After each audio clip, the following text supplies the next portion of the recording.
Shalom Bapak Ibu dan Saudara-saudara yang dikasihi Tuhan dimanapun kita berada.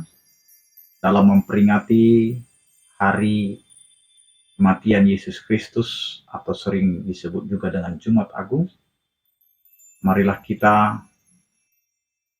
mempersiapkan kehidupan kita untuk merasakan kembali bagaimana Allah dengan kasih-Nya memberikan anaknya yang tunggal sebagai korban pendamaian antara kita manusia yang berdosa dengan Allah, sehingga hubungan kita yang dulu jauh didekatkan oleh Yesus Kristus. Demikian juga yang dahulu kita adalah hamba dosa, kita ditebus dengan darah yang begitu mahal. Darah Yesus yang tercurah di kayu salib, itulah yang pada akhirnya menyelamatkan kehidupan kita.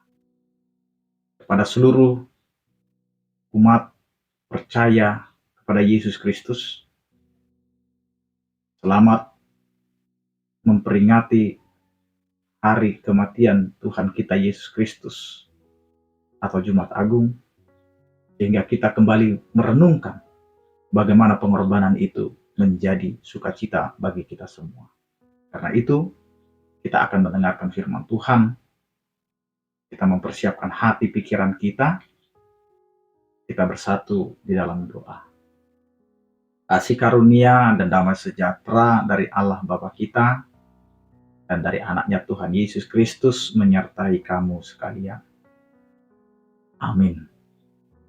Bapak, Ibu, dan Saudara-saudara yang dikasihi Tuhan, firman Tuhan yang menyapa kita pada peringatan Jumat Agung ini tertulis dalam Ibrani 10 ayat 22, demikianlah dikatakan, karena itu marilah kita menghadap Allah dengan hati yang tulus ikhlas dan keyakinan iman yang teguh, oleh karena hati kita telah dibersihkan dari hati nurani yang jahat dan tubuh kita telah dibasuh dengan air yang murni. Demikian firman Tuhan.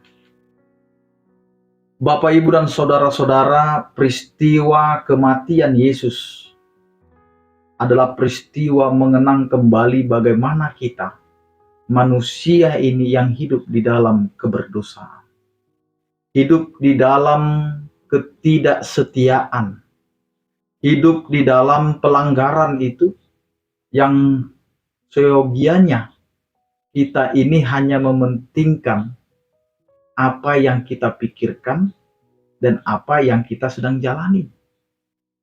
Kesenangan kita yang kita pikirkan. Bahkan kita tidak mau mendengar lagi. Kita tidak lagi mau taat kepada apa yang diperintahkan oleh Allah. Dosa itu sudah merajalela. Dosa itu sudah berakar. Bahkan dosa itu menjadi buah dari apa yang ditunjukkan oleh manusia dalam perilaku yang ada sampai dengan saat ini. Sehingga kebobrokan iman orang-orang yang percaya itu tidak lagi teguh, tetapi mudah diombang-ambingkan.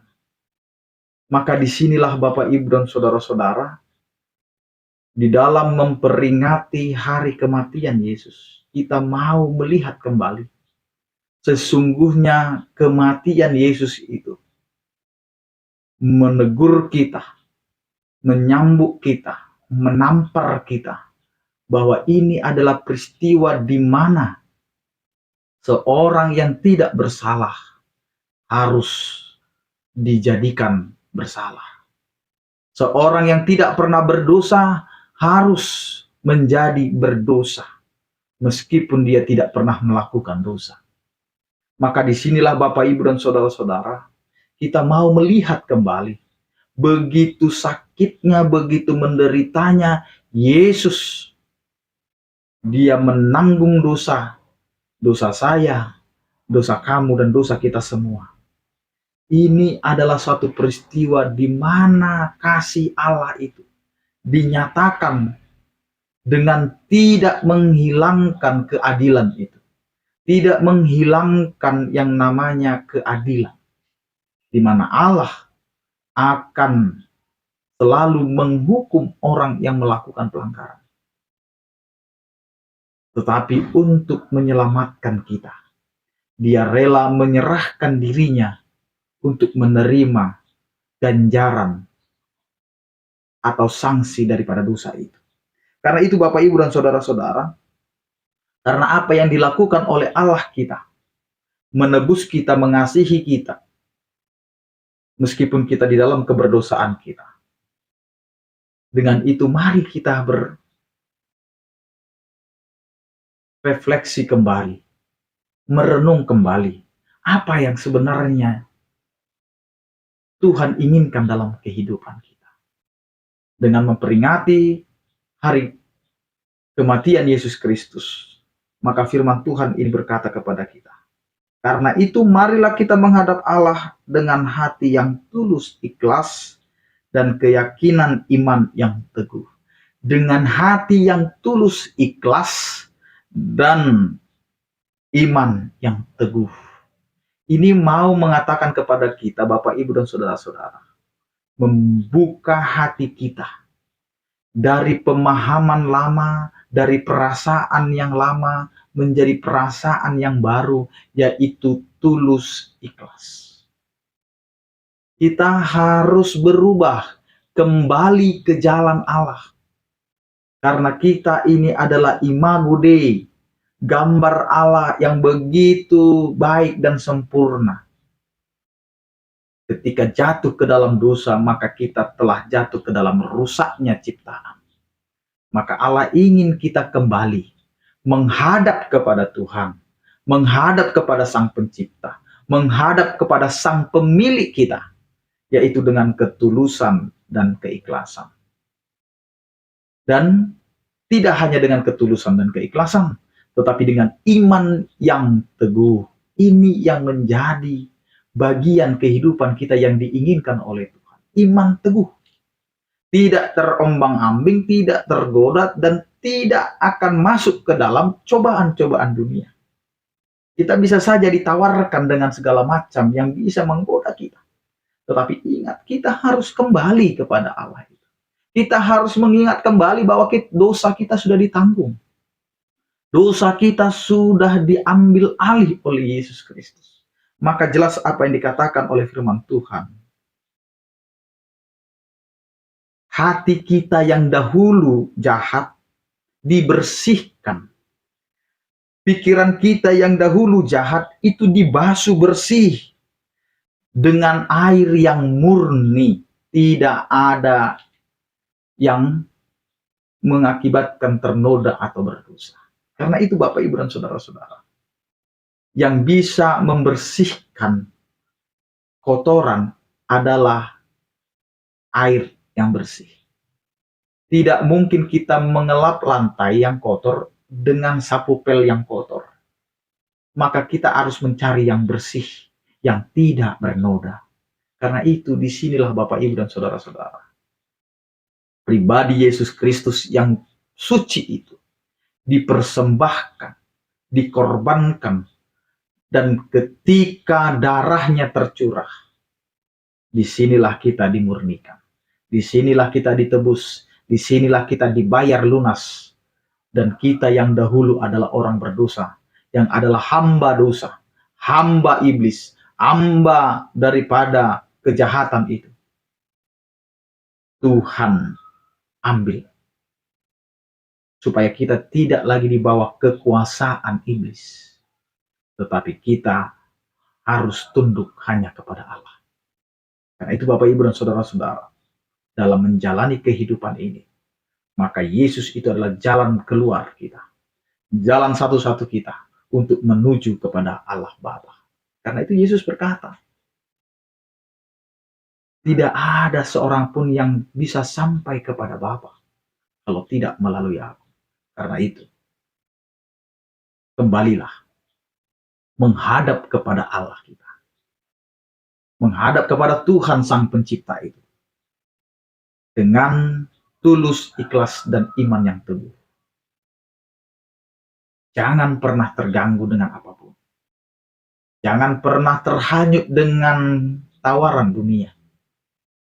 Karena kehidupan kita harus tetap setia, tunduk kepada rancangan kasih setia Allah. Menderita, sedih, duka, sakit, itu semua dipakai oleh Tuhan. Supaya kita semakin mendekatkan diri, semakin mengenal bahwa hidup kita tidak bisa kuasai. Dosa kita tidak bisa ampuni sendiri. Dan kita tidak bisa lepas daripada upah dosa itu. Kita tidak bisa lari dari maut dan kematian. Tetapi kita harus bersandar kepada Tuhan. Karena hanya Tuhanlah satu-satunya. Hanya Yesuslah satu-satunya juru selamat kita yang bisa menebus kita dari dosa-dosa. Yang bisa menyelamatkan kita dari pelanggaran kita. Yang akan membalut luka-luka kita. Yang akan menghibur setiap duka cita kita. Karena disinilah kita mau melihat kembali pengharapan yang teguh di dalam situasi kehidupan kita hanya ada di dalam Yesus Kristus Tuhan kita. Tidak ada tempat yang lebih indah jika kita bersama dengan Tuhan kita. Tuhan tidak pernah berjanji langit akan selalu biru. Tuhan tidak pernah berjanji penderitaan akan hilang dari kehidupan kita. Tapi Dia selalu berjanji, Dia akan selalu menyertai kehidupan kita, dikuatkan, diteguhkan, dan tetap di dalam tuntunan kasih setia Tuhan. Amin, kita berdoa. Terima kasih Tuhan atas penyertaan kasih setiamu yang memberkati setiap kehidupan kami. Kami terkadang lupa Tuhan akan apa yang telah Engkau berikan kepada kehidupan kami. Kami selalu saja mendukakan hati-Mu dengan pelanggaran kami. Kami selalu mendukakan hati-Mu dengan selalu menolak setiap apa yang harus kami jalani menurut kehendak-Mu. Tapi Engkau adalah Allah yang tidak pernah meninggalkan kami. Meskipun kami berdosa, meskipun kami hidup dalam pelanggaran, meskipun kami sering mengatakan Engkau adalah Allah yang menjauh dari kami. Ketika itu Tuhan, kami menyadari, bukan Engkau yang jauh, tapi kamilah yang jauh daripada. Karena itu Tuhan, kami sangat bersyukur. Karena Engkau adalah Allah yang setia, mencintai kami sebagai ciptaan, sebagai bukti cinta kasih-Mu. Engkau tetap mengasihi kami dan mencintai kami walaupun kami hidup di dalam keberdosaan kami. Karena itu Tuhan, di dalam memperingati hari kematian-Mu atau memperingati hari Jumat Agung ini, kami kembali merenungkan Tuhan begitu besarnya cinta-Mu. Engkau rela menderita, Engkau rela mati, Engkau rela disalibkan. Sesungguhnya kamilah ya Tuhan yang layak untuk disalibkan. Tapi Engkau ambil alih itu Tuhan, agar kami diselamatkan, agar kami dilepaskan, agar kami dibayar lunas, dan kami ditebus. Terima kasih Tuhan atas penebusan. Biarlah penderitaan-Mu menjadi sukacita kami dan kami menyadari tanpa penderitaan-Mu kami tidak akan menang lepas dari perbudakan dosa. Karena itu Tuhan, ajari kami kehidupan rumah tangga kami, kehidupan anak-anak kami, kehidupan orang-orang percaya di tempat pekerjaannya, di lingkungannya, dan dimanapun berada. Kiranya Engkau Tuhan yang memberkati. Berkatilah setiap orang percaya yang merindukan Tuhan di buah kandungan atau buah daripada keluarga mereka. Biarlah Engkau Tuhan yang memberkati dan mendengarkan setiap permohonan mereka. Sebagaimana Engkau telah memenangkan kami dari dosa, biarlah Engkau juga Tuhan yang memenangkan setiap keluarga yang merindukan buah dari perkawinan mereka. Terima kasih Tuhan untuk segala kebaikan-Mu. Biarlah setiap orang percaya yang sakit Engkau berikan kesembuhan, yang berduka Engkau berikan penghiburan, yang bergumul Engkau berikan penyertaan. Kami serahkan seluruh kehidupan kami hanya di dalam tangan pengasihan-Mu, dalam Kristus Yesus Tuhan kami berdoa. Anugerah Tuhan kita Yesus Kristus, kasih setia daripada Allah Bapa, dan persekutuan Roh Kudus itulah yang menyertai kamu sekalian. Amin. Selamat memperingati hari kematian Yesus Kristus atau Jumat Agung. Biarlah kita semakin merenungkan kembali penderitaan Yesus adalah keselamatan kita. Selamat menjalani hari-hari kita. Tuhan Yesus memberkati. Horas.